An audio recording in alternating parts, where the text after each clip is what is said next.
Don't judge a book by its cover.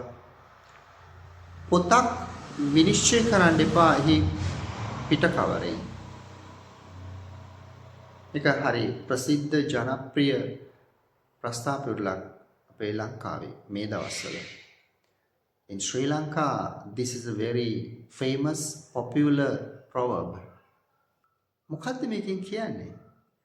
Don't judge people by how they look.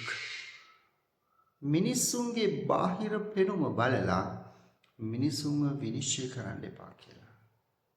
After having a friendly chat, you will experience a completely different character. පුංචි කතා බහක් කරාට පස්සේ ඔබ අත්දකි මුළු මනින්ම වෙනස් චරිතයක්. සමහර විට අධ්‍යාත්මික ස්පර්ශයක් තියෙන මිනිසෙක්. But his clothes are very dirty and old. සමහරවිට එයාගේ ඇඳුම් කිලුටු වෙන්න පුළුවන්, පරණ වෙන්න පුළුවන්.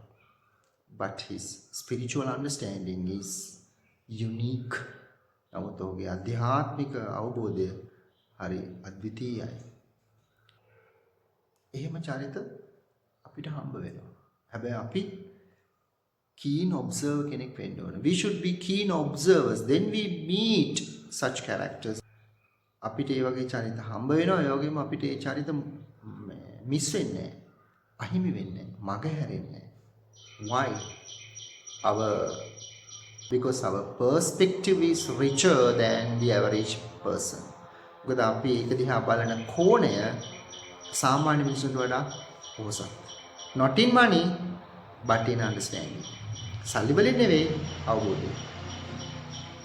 එහෙනම් සුබ දවසක් එකතු කරගමු මේ ලස්සන කියමන් අපේ ඉංග්‍රීසි භාෂාවට. Let's try to add these beautiful proverbs into our day-to-day language. Bye.